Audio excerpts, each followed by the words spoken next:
Welcome to the Infinite Imaginarium. I'm your host, Satori D, and we have a really cool and special show for you today. It's a double show where Infinite Imaginarium and InnerVerse collide, dance. I found one of the others in Chance from InnerVerse, and we decided to create some of the weird. And here we are. This is the second part of our kind of dual show. So for all you people that haven't heard the first part, there's a link. Listen to the first part. And then now we have the second part. Nikki joins us and has some fun. So sit back, relax, and enjoy the show. Okay, so here back in the Infinite Imaginarium with Chance from InnerVerse. How's it going, Chance? Hey, what's up? We just had a great conversation over on InnerVerse, actually. But I'm excited to be on Infinite Imaginarium. I confess I haven't had a chance to check out much of the show other than looking at all the really awesome video visuals that you do, which I love that stuff. That's something that I want to get into doing when I get a little bit beefier of a computer access. That's something that I've kind of always, like to do. I just started messing around with the video editing, and actually kind of like a confession of mine is that it's why I've, like, before I did the Minds Panel show, and then I did stuff with Pirate Radio, and then Infinite Imaginarium, and it was always trying to get me to get more audio that I could play with to make in video mashups. Because as you start doing anything, and prior to in InnerVerse we're talking about, if you get really into painting and then you kind of like want to add more stuff or really kind of like expand it. So this is like before I was like getting Terrence McKenna lectures. I still do that kind of stuff, but after a while I was like, Terrence will never get old.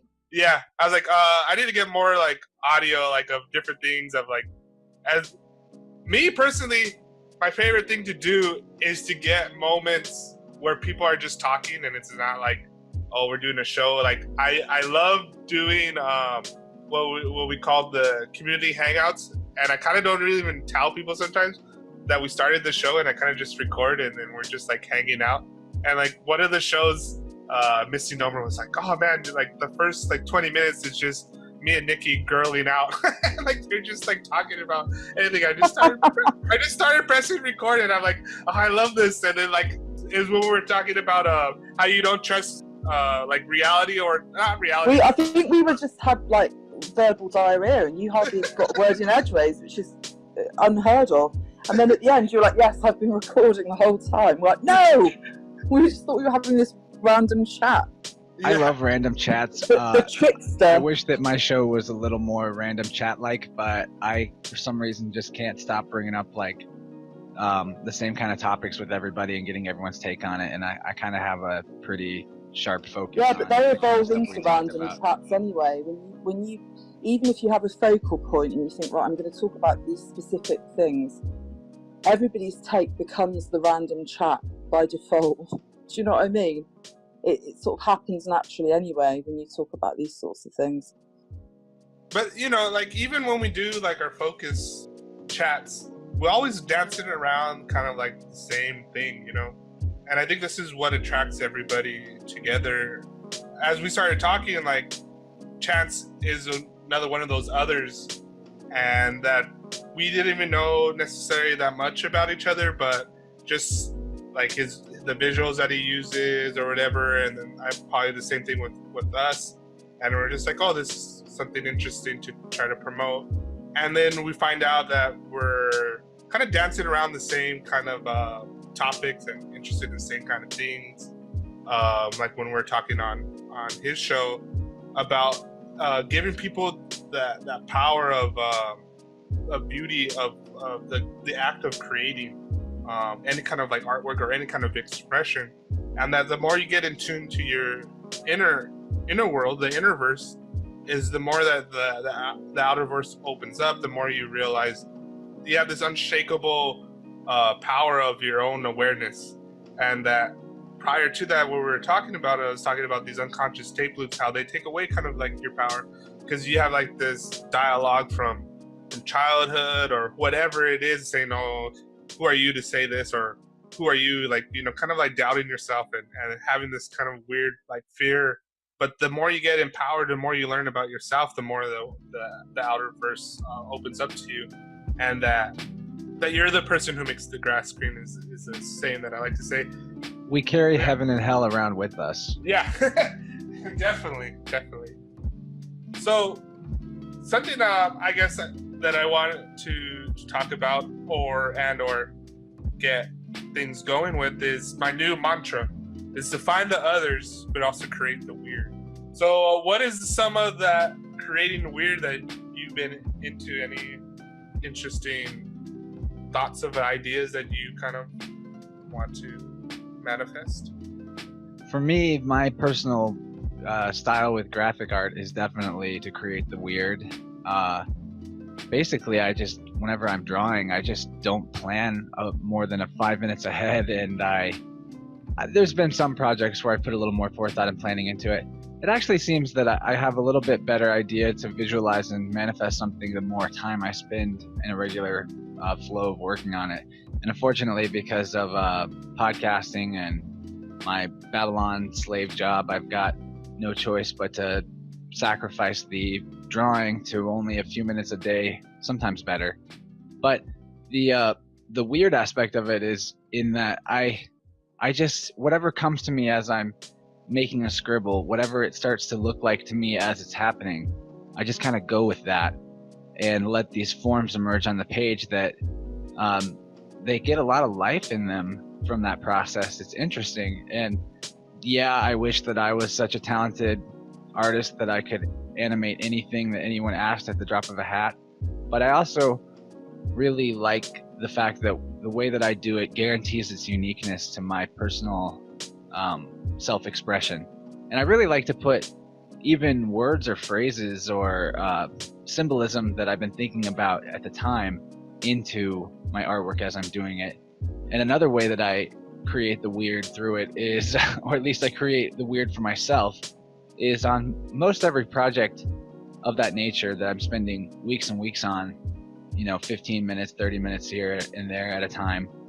Sometime near the end of the process, I will get my I Ching out and I will cast a hexagram for that particular piece of art. And then whatever comes up, and I can go back and explain the I Ching and hexagrams if necessary, but whatever comes up, I incorporate that hexagram symbol into the artwork, as well as the number that represents it and the meaning of it. But usually whatever comes out in that I Ching casting is something that perfectly symbolizes and represents what the feeling of the piece is and how it emerged and what state of mind I was going through in that short period of my life.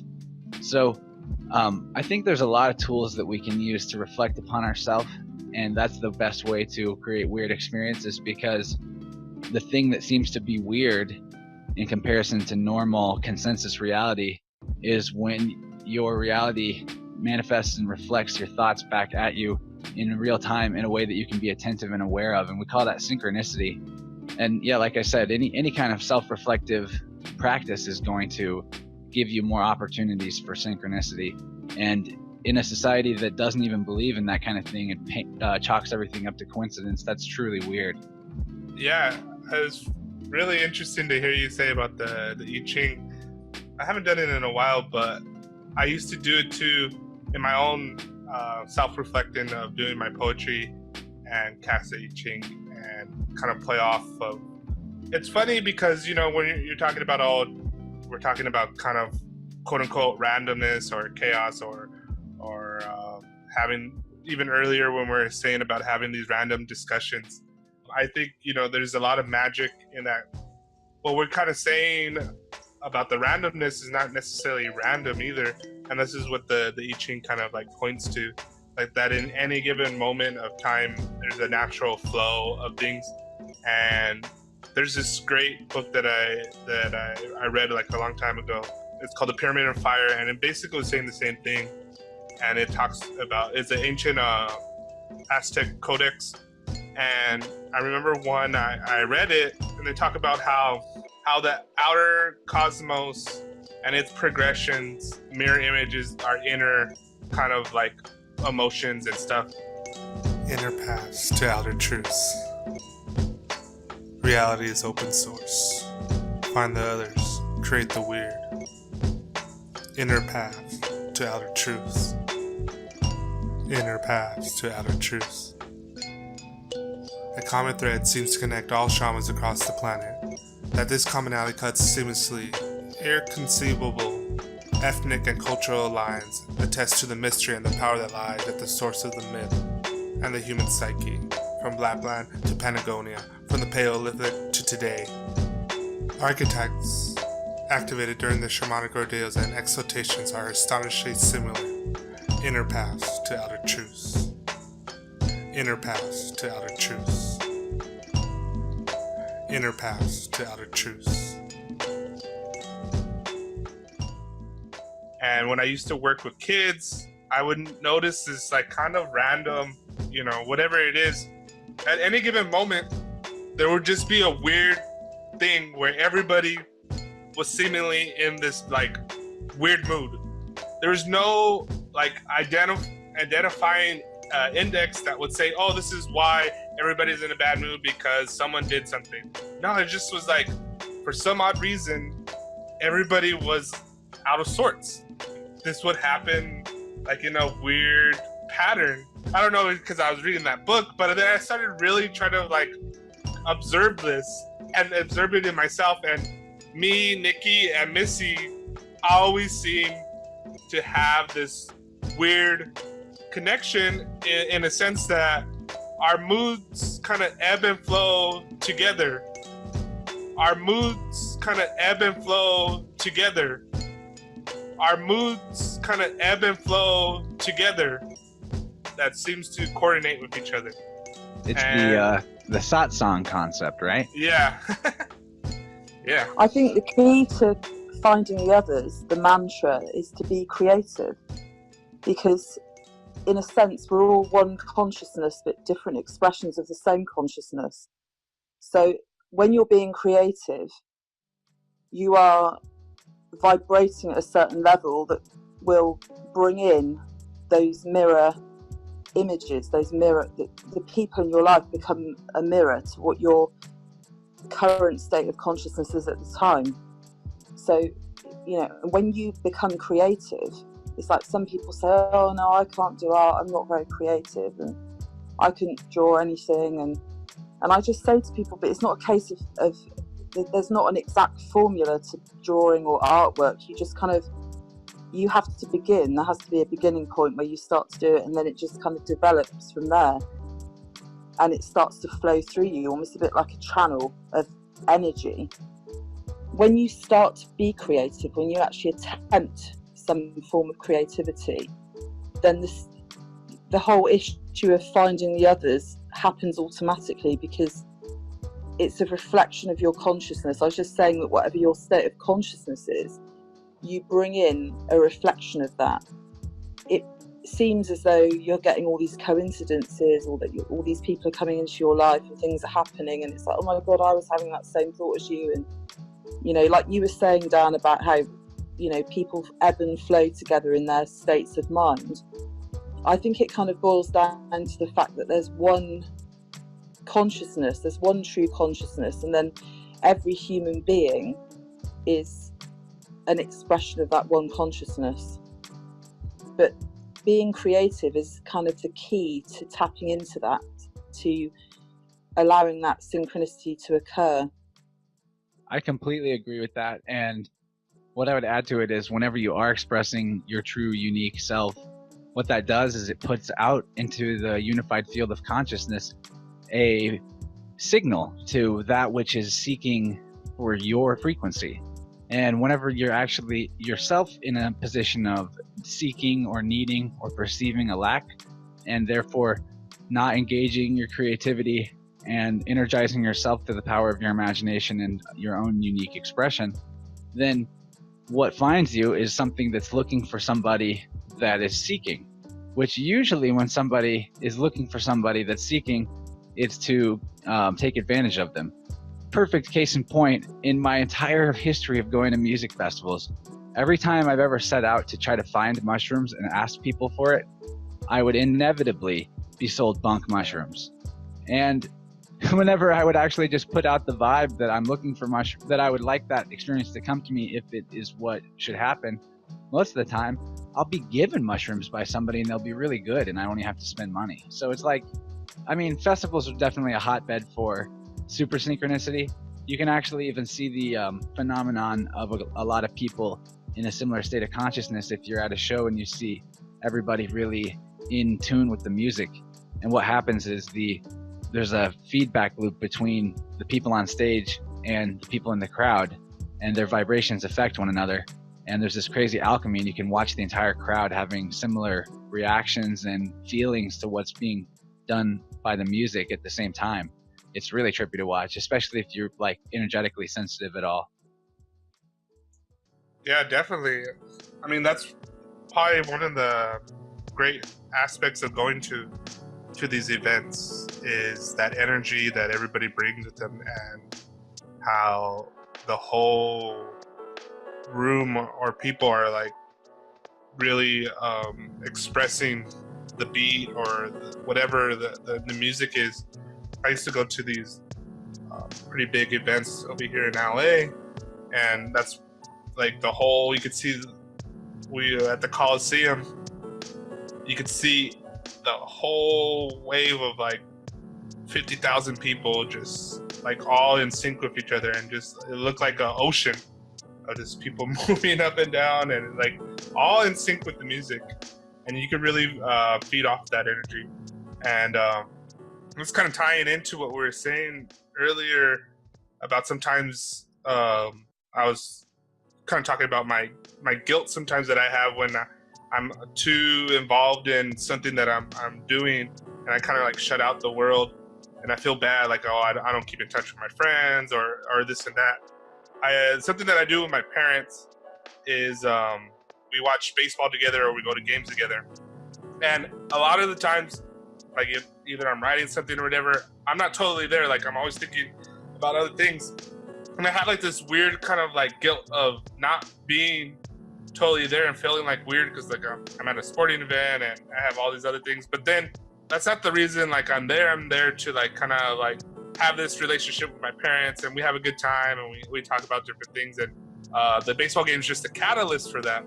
And sometimes when I'm too involved with, oh, this is so dumb to be here and this and that or whatever, I miss out like on these little moments that I could have with my parents, and we share this common experience. But a lot of times when I'm there, I see this like mass potential of all these people putting their energy into this game, right? And whatever it is, it's, you know, they really, and you can see it sometimes where they will the team to kind of like win. The crowd, how the team was feeding into the crowd and the crowd was feeding the team. And I always think, and even when we're talking about these music festivals, of that, how, and I don't know what the answer is, but that energy and that raw potential that we have of the collective, if we could somehow be a little bit more conscious of harnessing that potential to use it for other things than in some sense some kind of silliness. The key for me to what you're talking about, where you want to be present where you're at, but you're also kind of like off in la imagination land, right? Staying grounded is the concept of actually being present in the actual moment you're at, but also not being distracted. So like the game is, going to any game with your family or doing anything with anybody is an opportunity to point to the mystery in all things, in what it is that you're doing with the people that you're with. But if we're in a state of distraction, or as Terrence would have said, if we give way to the wonder and awe of the situation and lose our wits, that's no better than being so completely off in la la land that you're not with the people that you're with in the present moment. So like maintaining that connection to your imagination and your third eyesight and seeing how everything is connected and being able to point to the unity in all things is it's effective for waking people up in everyday moments, even if it's just for a second, and giving their soul a little bit of like a breath of fresh air. Like, but yeah, if we don't stay grounded, or if we get too distracted, then we kind of lose the ability to translate the infinite to the layperson, if you will. And although we definitely seek to do that all the time in our art, it seems like doing it in our everyday expression with others, that is a very high form of exercising the creative capital W will of the universe or the one source consciousness, because ultimately I think we're all meant to help lead each other back to that higher self, fully embodied across all planes aspect of our true divinity, and I think because it's infinite, there's no reason why we can't step up to that place as who we are, as long as we don't stay so attached to these identities and to aspects of this reality that we refuse to let go and move on and up. That's something that I try to emphasize within myself and to other people too, when I'm really into like Eastern philosophy and this notion of detachment. Detachment doesn't mean that you ignore it, that you embrace that whatever it is in that moment so fully that you're ready to let go and to go on to the next one. So like whether it's a sad moment, that you're totally enveloped in it, that you feel it fully, so you're ready to let go to go whatever's next, and you keep on moving forward with. That's the Tao. And it's an important lesson. I read this one really good article one time, and it kind of illustrates this point that I always try to refresh in my mind. And it's called I think the article was The Resistance to Non-Resistance. And it illustrates this, the journalist was talking about, she was at a yoga studio, and this is something that she does all the time, and she gets centered and this and that. But then outside there was this ambulance, and it was something happened outside, but everybody in the yoga studio was getting all bent out of shape, and then they were kind of complaining that it messed up their yoga session and how everybody was just kind of in a bad mood.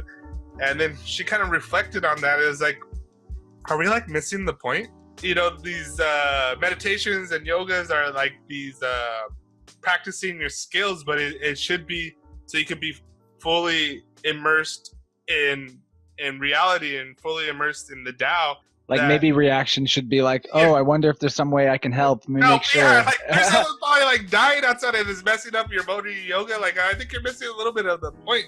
I had a conversation with Ed Liu of Psychedelic Milk podcast a few months back, and we talked a lot about this exact thing, how your meditation practice might be one thing when you're out on a retreat in the wilderness and there's no distractions whatsoever, and it's just beautiful nature and there's no, electric hum of civilization. But what about when you're walking down the street in Beijing and you're getting shoulder checked by 30 different people in 20 steps, and you drop your cell phone and the screen breaks, and are you going to stay calm and balanced and centered then in that situation? And if you're not able to do that, and so you must retreat to the wilderness and be, Ralph Waldo Emerson reclusive type, that's good, because it's, you are detaching, and you will probably have a lot better chance at sort of breaking the causality loop of existence and transcending to a more perfect and infinite form of yourself. But you lose the opportunity to help other people do the same thing right there in the thick of it, in the heart of darkness. And ultimately, whenever you reach that reset point of waking up and going, oh, yep, I'm everything, I can do whatever I want, you'll look at your score in that lifetime run and go, I could have played on hard mode. I could have been out there on the streets practicing my Dharma with people that are sleepwalking and doing my best to bring light to them, instead of just focusing on only myself and my own enlightenment. Yeah, I think I'll go in there and do it again. I mean, I don't know. That's probably what I would do. I love to beat video games on the hardest possible difficulty level, personally. I totally agree with that as well. Like, I often think about this myself as far as almost everything that I do. It's strange. It's a strange, kind of weird trying to be in the moment, right? And we're talking about the Tao and meditation. And it's so weird, this modern situation that we are, is that just being is a hard thing. Like, just being aware. The Buddhists call it the focused. fundamental dissatisfaction of being. Yeah, and it's I always find it funny because what we're just talking about is like simply being. It's like being aware and being alive and just breathing, and how strange at times it seems in our predicament that we are in. The closer to truth that you become, the more frightening things are. It's just a natural way of things, and that doesn't mean that you have to be frightened. It's kind of like the concept we were talking about before. Going into the darkest part of yourself is where you'll find the purest version of yourself from which to create something new. Yeah, and I think that sense of fear too, I don't even know if like fear is the right word, but that for lack of a better word, that sense of fear is also a good and healthy thing. Well, because, I think it's there to keep us in a flow where we constantly have to relearn the fact that fear is what hurts us and creates chaos. And if we were to ascend to higher levels of power while we still had fear, then what would result from that would be we would try to control people with our power. And because control is the external manifestation of the force called fear, what that force is just the thing that holds back and opposes the development of consciousness and the expansion of consciousness. It's the internal opposition that comes in every time that you want to do something that's really for your own benefit or to help somebody else that's to the greatest good. There's always that little or sometimes huge temptation to just not do it or to do the exact opposite. And so what is that? That's a polarity of this energy matrix that we're within, that actually it's one of the main polarities that we generate charge out of. So, and where that charge goes, I'm not exactly sure. If I have suspicions about that, that we might be more in a matrix-like reality like the movie than people realize. But that being said, if you are going to stay neutral, then you need to balance out the fear when it comes in by an equal measure of love, as love is the force that expands consciousness and increases awareness of possibilities, reaching closer and closer towards the infinite possibility, which is what unconditional love is the recognition of the infinite value and possibility within another. So the more that we can cultivate that form of compassion and that form of non-judging, completely open-minded and accepting and forgiving viewpoint towards people, the faster that we'll all co-evolve and expand our levels of awareness, because staying in that vibration and consciously choosing it whenever we become aware of the fear vibration and neutralizing it, that is what, that's sort of like the laws of creation, as I was talking about back in InnerVerse. That's what we're here to learn, essentially. It's sort of like surfing in a way, you're like constantly on that balance thing. Everything is cyclical in life, and so if you're kind of doing something because you really enjoy it and you think, even to the point that you hone the skill of something to you fine-tune it to perfection, so as a result of that and the feeling you get from doing that thing that you fine-tune to perfection, you keep on doing it.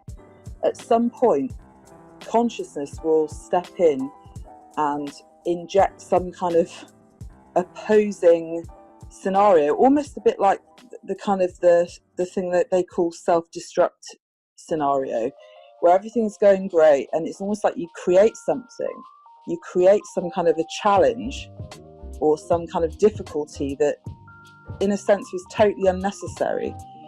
But I think it actually is necessary, because I think that addresses the balance, the yin and the yang balance that is needed.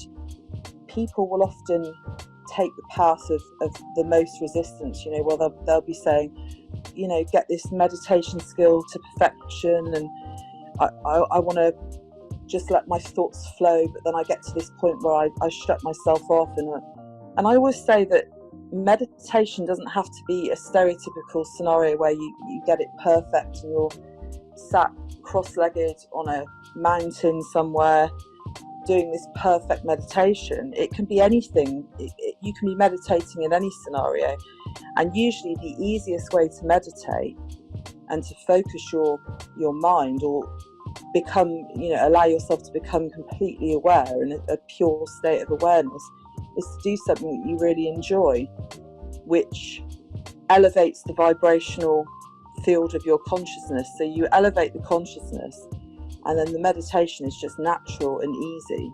Your state of awareness is easy. It just comes naturally. It comes about it gives you balance, if you are chronically in the focused state of mind, the left brain imbalanced state of mind, which most people are thrown into by, their 40 hours a week at work and all the other physical menial tasks that they're constantly made to do, in conjunction with all the left brain programming that comes through media. That meditation helps you unlock the third aspect of thought, which is contemplation, where your imagination actually can become engaged. Meditation being the stillness, and focus being the extreme, intense alpha type rhythm of being in the physical world. Contemplation lets you have that middle ground state where you're dreaming your reality into existence in all moments. And that's something that's talked about, like in ancient Aboriginal culture, as the way that the world was actually even created was by many humans, many beings in tune together with each other, harmonizing to manifest a physical reality. There's something in society as well that I don't believe in, that is propagated massively, that depression, what we call depression, is a bad thing. I don't believe that it is a bad thing. I think it's a time where people become introspective. They go into that vicinity that we call the dark night of the soul, where it all seems really bleak and awful, where they have to face their ego self, the small self. They have to literally look at themselves in a mirror and see everything about themselves that perhaps they don't really like, or that they didn't want to look at, and then that results in some kind of depressive state that needs to be medicated. But I actually think that's part of the lie and suppression of consciousness that is propagated through society, that in actual fact we should go with that depression, we should go with that entering into the dark night of the soul, because we need to see those things. The way out is through. Yeah. That goes for everything. Yeah, for sure. And I just think that I always say to people, I'm depressed and I need medication and I don't feel... And I think, well, that's a really good time for you to become introspective. I've gone through these periods where I've been really focused on my art so much, to the point that I have become what they would consider to be a bit depressed, or I've done certain pieces of artwork that I've had to visit some really dark places to do that artwork, or it's happened naturally. I've gone into these dark states of consciousness, but it's all part of the healing process, and it's all part of the cyclical nature of consciousness, the yin and the yang and all of that. So I think it's a necessary process for people, but a lot of people are so caught up in their lives and their identity, like we were saying earlier, that they're a banker or they're a shopkeeper or whatever it is they do. They become so obsessed with identity that if anything happens, God forbid, something happens to them, like they lose everything. They could have this amazing, perfect lifestyle with all this money, and then all of a sudden, overnight, it's all lost. This is where some people go completely mental, because they then don't know who they are. They've got no identity beyond all those things that they had that told them that they were this particular person, or that they had a specific identity. If what they thought was their identity is then suddenly stripped from them, they have to then look at themselves in its entirety, and then they can't handle it. What people do nowadays is, instead of doing that, what they do is they shed the old identity and then they grab another identity from a groupthink type scenario. And identity, that's where we get the whole phrase identity politics that's going on right now. It's kind of, to me, it seems like a program that was inserted into the minds of young people, because when I was in the University of Missouri... Totally. I'm sorry? What was that? I was just saying I agree with you. I think it's been kind of planted there to steer people away from what we're talking about, to bringing about a state of awareness. They've brought about all these different, you've got to have this identity or that identity. So they've kind of put it into society. They've planted it in there as a program. That's what. And it's a way of divide and conquer. Yeah, completely. It's like, I identify as a unicorn crossed with a fox, and it's my right to have this identity and all this sort of stuff. It's like, there's nothing wrong with having any kind of an identity. I've got no issue with any of that sort of stuff, but I believe that all of that, as you said, I totally agree with you, it's been planted in there to the classic old trick of divide and rule, like the religions and the class system and race and all the rest of it. If you can get people to believe that morality is relative, and that really a group of people can decide what's moral for themselves and enforce that on others, which is what democracy is actually about, then, essentially where I want to go with this is the fact that all the differences that people come up with are all illusions completely. And the only real dividing line between human beings that I see is between humans that are statist and humans that are anarchonists. An anarchonist is the same thing as an anarchist, which is somebody that doesn't believe in rulers or masters and therefore doesn't believe in slavery. And why I would rather say anarchonist is because the arch part of anarchy is actually from the Greek word archon, which means ruler or controller. And the etymology of the root word or sound on is the light. That's why we say on whenever we flip a light switch on. So I want to add the light back to the concept of anarchy, which is that it actually means freedom, not chaos like everyone's been brainwashed into thinking. And unfortunately, everyone that believes in any form of government or state is advocating violence and slavery on some level. And to me, any level of violence or slavery, whether it's 1% or 100%, is completely unacceptable and has to be done away with. Yeah, I kind of want to go back to that thing that you guys were talking about, because it recently reminded me of, we're talking about depression and kind of, I think that, dis-ease is the disease that we have with our society. And when you were talking about the depression and how, let's say the main majority of society is saying how it's a bad thing, and it's kind of like the same thing that they do when you go to the doctor and you have a cough and they give you some cough medicine, and really the cough medicine is not to heal you but to stop you from coughing. And coughing helps you to get out your mucus from your lungs to help you to start the healing process. And this is like this counterintuitive thing that they're suppressing the thing that is actually going to help you to heal yourself.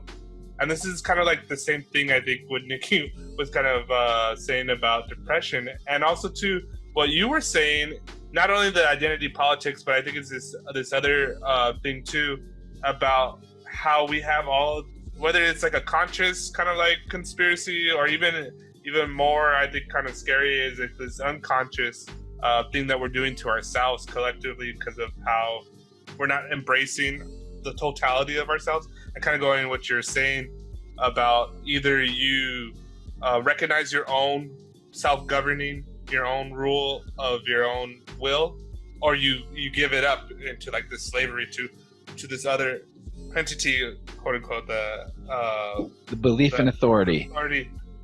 But it's this, we're so distracted by everything. Like, we're bombarded by distractions, And there's this one interesting podcast that I was listening to, Team Human, and they were talking this. I forgot, it was like the magic of boredom or something like that. And she was saying about how we're no longer bored anymore, and that just neurologically speaking, that state of being like bored, where you're kind of in this maybe state, is really when you're processing information and you're making these like weird connections. And it's kind of in that state, it kind of reminds me of what you were saying about when you're drawing, right?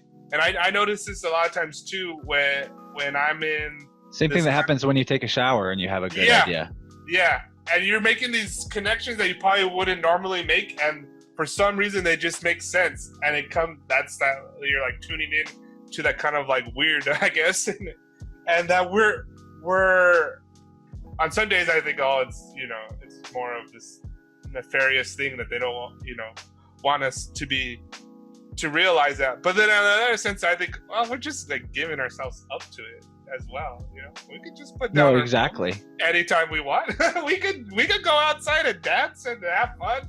If everybody quit their jobs and just started planting food forests, then not only would government crumble and no longer be necessary, but also everybody would be fed and happy and peaceful. It would be like, that's all you got to do. Like, just stop killing animals and start planting food everywhere, and then game over. Yeah, it's like right there for us to do at any moment. We just don't do it. I'm learning more about gardening on that note. I've got a little bit of experience now, like a year and a half of barely having time to work in my garden, but it's still like, it's amazing how stupid you can be at it and still grow something edible and better than what you can get at the store. Oh yeah. I have a little garden in my backyard too. With anything, it's all a matter of your attention and focus.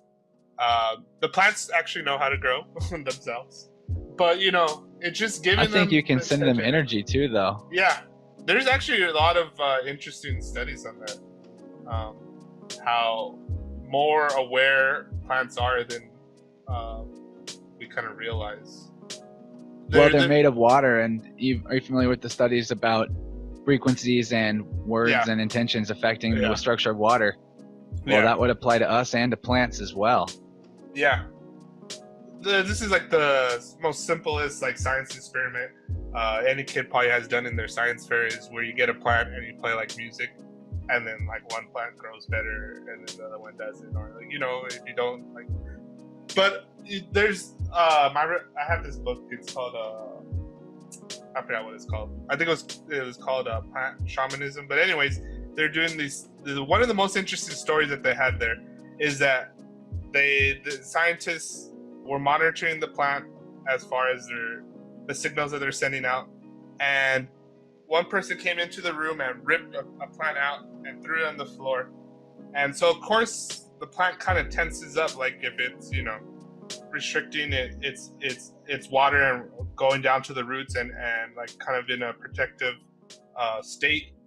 And then the interesting part of that is the guy leaves the room, and like a couple weeks later he comes back into the room, and the plant still kind of realized and sensed that person and tensed up again. Yeah, they connected electrodes to the plant like a polygraph machine. The book is called The Secret Life of Plants, and I haven't read it, but I'm very familiar with it just from other people referencing it quite a bit. It's trippy, but it makes sense, because I think as we're talking, and I think the more you pay attention to what's going around us and yourself, that you realize that everything is consciousness and we're embedded within it, and that if you are just able to be aware, the whole universe is dancing and moving, and it's one song. Yeah, for sure. The songs of eternity. So we're getting close to, was it like 4 more minutes? It's about 4:50, yeah. We could wrap it up in this last 4 minutes. What we like to do in Infinite Imaginarium, we kind of just go around and say our like final thoughts to kind of encapsulate everything we're feeling. Anything going on in your mind right now? I'll start off with Nikki. Nikki, you want to express your last thoughts on anything? Yeah, I think that, the key, like I said before, the key to, I keep thinking back to that thing you were saying, finding the others. My only kind of final thought on all of that is that it's not necessarily a case of actively going out and finding the others. It's a case of just allowing yourself to be creative, and then the others come along as if by magic. You don't necessarily have to do a great deal. But I think that's kind of what you were saying, Dan. If I'm right in what my perception of what you were saying is that finding the others is about being creative and being authentic, and I think that's the big issue with a lot of people, is that they don't want to be authentic because they feel they have to be a certain way because they are in certain social circles, or their family won't like it, or they'll be embarrassed, or they don't really want to express themselves in any other way than they think that they will be accepted. It's a case of overcoming the fear of being accepted, or the fear of being rejected. I think that's another way of looking at it. And the fear of success. And the fear of success, and that's all ego-based stuff. So if people can overcome the ego part of themselves, it doesn't mean they've got to completely do away with the ego and eradicate it completely from their psyche. It's good to have the ego because it's something that you can kind of compare things to. You can go backwards and forwards, put yourself in the third person perceptual position, so you're kind of separate from everything else, and you can look at it from an outsider's point of view. And if you can do that, it makes things a lot easier. It makes life a lot easier. And so it's all about overcoming fear of what people are going to think of you, what people might say. And if I come out with I think there's so many people that have views and amazing things that they could share with the world, but they don't want to share them because they're worried about what other people might think. So my kind of final thought is we need to strive towards helping other people overcome that fear. Chance. Yeah. My final thoughts would be, whatever it is that you can create that's unique to you is what the world most needs, especially if it's something that you would want to see in the world. And so you should get started and know that as soon as you are following your own soul's path, you'll be finding the synchronicity that Nikki was talking about. I really appreciate you coming on my show and also letting me do Imaginarium, and I'd like to come back anytime. I had a lot of fun. Sorry for not being able to stay a little longer. And I think we're about out of time here. Yeah, thank you. Thanks, everybody. Love y'all. Cool. Bye.